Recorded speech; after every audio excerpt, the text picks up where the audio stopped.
team like Kyrie and KD, or the Lake Show with King James and AD. Wish I could match him up with the bad boys from the 80s, but no black and white, I need that in HD. HenDawgz.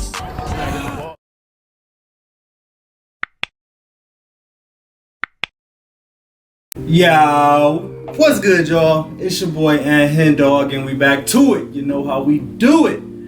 We got the mindset of Larry Bird, the ultimate competitor. First off, shout out to the Bird gang. You know, I have to shout y'all out every video. Shout out to the new subscribers, shout out to the old subscribers, and shout out to the people that's gonna be subscribed at the end of this video. But yeah, we got the mindset of Larry Bird. I don't really know what to expect from this video. I'm hoping that it's some new stuff in here that I never knew about Larry Bird. I'm sure it is, because every video I done did, there's always at least 2 to 3 things that I never knew about Larry Bird. So we're not even gonna do too much talking. We're gonna get straight to it because I'm actually excited for this video. So let's get it. We got the mindset of Larry Bird, the ultimate competitor. Let's get it. Man, it's your boy YG, aka HenDawgz, and Larry Bird's mindset was on a different level compared to everybody. Like, the trash talking stories you would hear about this guy was so wild. And I know you probably seen most of his trash talking stories from NBA legends and players, but I want to show you how much of a competitor Larry Bird is just from his interviews. Because what makes Larry Bird so special is that he always wants the last shot. And during those final minutes or seconds, his confidence levels through the roof. Like, he will tell a player right in front of his face that he's making this shot, and you're not going to do nothing about it. He is the epitome of what a closer is. So let's take a look into Larry Bird's killer mindset. Enjoy the video, man. Too far back with it. So if we had to rank, let's do it right now. Let's I said this in one of my last videos too. Like, y'all can make this post that y'all about to answer my question to. Y'all can answer the question and post it. Y'all don't have to wait to the end of the video, and write this super long message kind of answering all my different questions throughout the video. You can post 5-6 different times on the same video. I actually like that better because it's easier to read. But yeah, answer this question for me. Who is the top 5 closers of all time? I'd probably give y'all mine in no order. I would have to say Larry Bird, Michael Jordan, Kobe Bryant. I want to say KD, because I'm trying to do this off the top of my head real quick so we can get back to the video. And then my 5th one will probably have to be Paul Pierce. I remember Paul Pierce doing a bunch of closing situations, and while I was growing up watching the Celtics. So that's my 5 right there. Let me know y'all 5 in the comments right now. Man, I don't have really no direction of the ball. I don't really know where it's going to go. It's more of a throw. Of course, me, Of course, me, And Larry Bird is a straight shooter. He'll tell you when he don't like you. That's one thing I wish I could have from it, that he has that I don't have. I wish I had that. One similarity, I guess there are many, but one that strikes me between you and Michael Jordan, Larry, is that killer instinct, totally ruthless on the court. You have that, and Michael does too. Well, that's awful nice, Bob, comparing me to Michael Jordan. I think that anytime you have a team down, you got to go ahead and put them away. Getting compared to Michael Jordan gotta be a great thing. A lot of players in this league that can score the first 3 quarters of the game, but you get down to the 4th quarter when you need a basket, you can separate the men from the boys. 100. It's been like that, and it's always going to be like that. You're always going to have the guys that come up with the attitude that they can make the last shot or make the big play. They gotta be in you, not on you. What makes a player do that? Just their competitive nature and their will to win.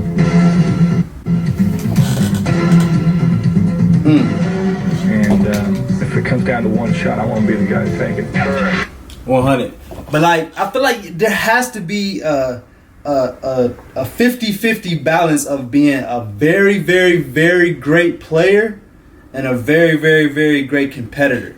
Because there's people in the league. Patrick Beverley is a great competitor. Like, he's and probably one of the most biggest competitors of all time.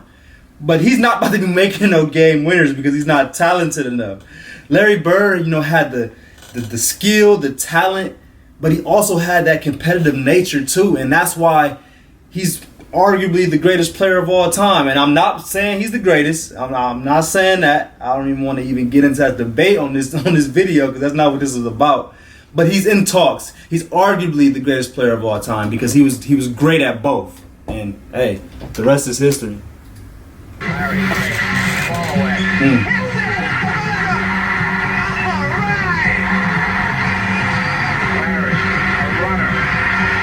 Game winners. He made that? Oh my God. If it comes down to one shot, I want to be the guy to take it. Didn't you just see that? Before we just saw that shot. When you saw the documentary, did you have the same feelings, or was it just, oh yeah, that's us, that's what we did? Yeah, they did a great job of capturing our feelings and how we feel about one another, but it's really all about the competition. I mean, even today, if we could do something to compete against one another, I'd still like to do that. Yeah. And I know I've probably gotten more suggestions for, I think it's the Court of Rivals or something like that. I know Magic and Larry Bird, they have a super good documentary that's out. And a lot of people have been telling me to react to it, but I'm waiting.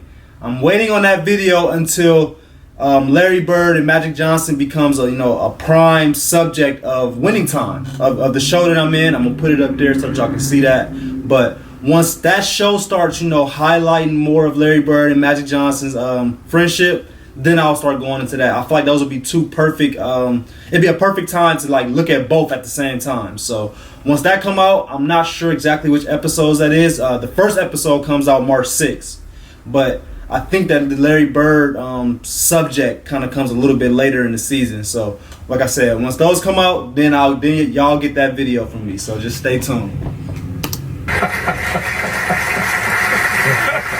You inclined early on to become friends with this guy because you were drawn to him because of his basketball abilities. Did you want to be friends with him from the beginning? From the beginning, I wanted to be friends, but Larry didn't want none of that. And so Larry didn't want to be friends. And so I said, okay, if that's how it's going to be, then we have to be like that. So I started disliking him too. I kind of like that. Because I was reacting to a Michael Jordan. I know this video isn't about Michael Jordan or Charles Barkley. I know it's not, but they brought up a good point right there. I think Michael Jordan was when he played against Charles Barkley in the finals.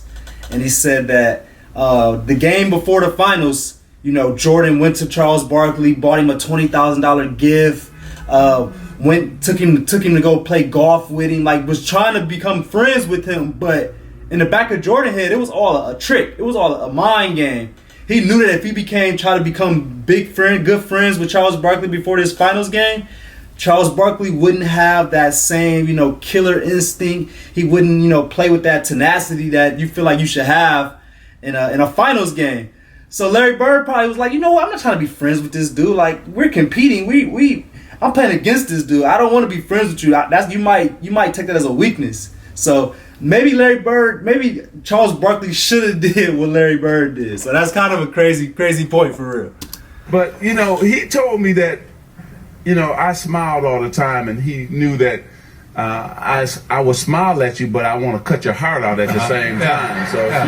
He knew that was part of my strategy, is to lure him in. See? As my friend. So he didn't want to demonstrate any weakness by becoming a friend. Now, did you feel this shit crazy, advances to being a friend, and you just rejected them? You were not interested. You didn't like him. I mean, what was your side of that? It's not like one of my old girlfriends, when you say advances, I get a little scared. But my thing was when you compete, you're really not friends. You want to keep an edge, and I was like that through high school and through college. But Irvin is an outgoing guy. He loves everybody. He wants to high five, and he got that big smile. My goal was to try to take 3 of them teeth home with me. Different perspective. Are you smiling at me, Harry, bro? were you able to intimidate Michael Jordan at all early in his career? I don't know. I never really said much to Michael. I hear all these things that people say, but I was a competitor. I played hard against the great players. Michael was a great player, and I just tried to do the best I could against him. I didn't have the athletic skills that Michael has. I couldn't jump as high or run as fast, but I had to make it up in other areas. Made it work. At times I did well, and other times I didn't do as well as I like to. But overall, I had a good career, and I'm very pleased with the way things went. Larry, I know what a fierce competitor you are. I can't help but feel in my heart that you have made a goal for yourself to get back the MVP. Well, not only MVP, but the World Championship. That's the greatest satisfaction I can have is winning both of them. But I think that the World Championship means a little bit more. But I think that any time that I'm playing up to my potential, our team plays better. And if I can have an MVP year, I think our team would do really well. Why is it so hard? Nobody's done it for 18 or 19 years. Repeating. Well, the intensity level and the fact that there's always 2 or 3 teams in this league that are capable of knocking off anybody. And once you win the championship, you sort of lay back a little bit and let everybody come to you instead of taking it to them again. And I think that's cost us and the Lakers of the championship back-to-back the last few years. Career, but you play so competitively that have you ever said, maybe I should ease up to prolong my career? Well, I remember when I first came in the league and then we played against Artis Gilmore, he told me that I wouldn't last very long if I keep diving around. Well, it has caught up with me, and I do dive a lot, and I do spend a lot of time on the floor, and that's probably why I do have a lot of injuries, but that's the way I play, and I'm not going to stop playing like that. What makes you want to be cocky and say something to somebody? I was taught at an early age to try to get all the advantage you can. I don't know if it helps or not, but it makes me feel better. It gives me confidence, and I really don't talk as much as I used to because I can't back it up like I used to. But it gets me fired up. What y'all think was Larry Bird's like the peak of his trash talking years? What year would you say that was? Because I mean, obviously later in his career he couldn't talk as much because, like you said, he wasn't as healthy. His back wasn't holding up as much. But I feel like he also wasn't talking that much stuff as a rookie either. He might have been, I don't know. But what would y'all say was the peak of Larry Bird's trash talking years? Was it like 84, 85? Like what years would y'all say? Let me know. I don't know if it does anything to the opponent, but it does. It fires me up. Does it bother you when people say basketball is a black man's sport? Not at all. A lot of people tell me I'm black on the inside and white on the outside. Basketball was just, it came to me, seemed like easy. I didn't have the quickness. I didn't have jumping ability. I just thought the game out. About 6th or 7th grade, I couldn't wait till school to be over because I knew over on the courts, the waiters from the hotel would be over there. They were black, older, and they let me play. I always looked at that as I got an opportunity to play against a black man, and they treated me good. I couldn't wait to play against the best, and at that time, they were the best. Larry was complaining to the refs, and I was complaining to the refs, and the next time down the court, it got in my face. I was up 38-6. That's how I summarize it. Ladies and gentlemen, nobody does it better, and boy, I tell you, I like your haircut. I do too. It's different, and A little different, yeah. good for you. You knocked off a lot of weight. Sure did. Over the summer, I worked out pretty hard, dropped my weight down about 15 pounds, and got a haircut, and tried to lift some weights to get a little bit stronger, and I think I've improved myself. You're playing better than you've ever played, I think, until you hurt your feet at least. What year was this, A little bit better, and when you move better and you react a little bit quicker, things tend to go your way. You look young. You owe me some money. You know why? The other night you're in Detroit. You've got 59 free throws consecutive. I bet a guy you were going to break Murphy's record of 78, and you missed that. You clunked that 60th. I sure did. I should have had it. I'm shooting the ball extremely well. My free throws are there. That wasn't even close. That was one of the free throws where it could have been an air ball just as easy as it hit the rim. But, the records are made to be broken, and it just went in the books then. You'll get it someday. I think so. I'd really be proud of that record because I think free throws are concentration. I work on them a lot, and I'm very proud just to have 59 there. You got the... So because this shot wouldn't count. Look at the guys on the bench after this goes in. Look at This the shot Hawks on here. the bench. Whoa! They can't believe it! They can't believe it! It didn't count, though. So he's going for 61 on the three-pointer. He misses it. Hey, DJ, no, don't you dare shoot. Give it to Bird at the buzzer. 60 points, a new Celtic record 60 for Larry burger. Bird, breaking the Kales of a week and a half ago. I knew I could get 56, 57, but I didn't know about 60, so I think Kevin made a big mistake. He should have tried to get 60, 62, because he had plenty of time left. How about your teammates? What kind of things do they say to you? I think everybody is, normally happens. That's true, and the teammates are awful gracious as a part of it. You see how they acted after the game, but I don't think it really matters who does it, just as long as it's done and everybody gets a big thrill of it. I don't think anybody at the time realized I had that many points, but still, the records are made to be broken, and just happened tonight. And I guess the one shot that you'd love to have counted was that three-point job you threw in going out of bounds. I think that was the toughest shot all night, and it looked like it was going in, but you never know from that distance. And when you got it rolling and you shoot the ball on line, it's usually going to go in, and I thought that one probably should have counted, but I don't know. You to go to, like the Lakers couldn't do it without Magic. You got to have that one guy, and you two guys are above the rest of the league. You know that. Well, one thing about it, when I'm in there and the game's close, I'll either take the shot or I'll... So they said that him and Magic was by far the two greatest players in the league right now. So who was kind of like rounding out that top 5, that top 10 around that time? I know it was Magic, Larry Bird. Who was like 3, 4, 5, 6, 7? You know, who was those players that was right behind them? I'm sure they wasn't close to Magic and Bird, but I still kind of want to know who was those players that was just like kind of in their trails, in their shadows, that was like trying to become that next guy. Let me know. try to make a play for somebody else. And right now they really don't have nobody that can do that. They have good guards. Dennis Johnson can do it, but you need 2 or 3 guys. When you got Larry Bird out there hitting the outside shots and driving and passing off, it makes this tougher. But we got guys can do it, but they just haven't stepped forward yet. I've been very fortunate throughout my career to have some great coaches. It all started back in small town in West Baden and French Lick. I had 2 high school coaches, Jim Jones and Gary Holland, that spent a lot of time with me, teaching me the fundamentals of the game. Back when I was in the 7th or 8th grade, playing on the outdoor courts every day. Whenever we was out there, 2 o'clock, 3 o'clock, didn't matter, Coach Jones would always stop by and see how we was progressing. Every day he would give us a new drill to work on, whether it was the pick and roll that I ran with Robert Parrish time after time after time,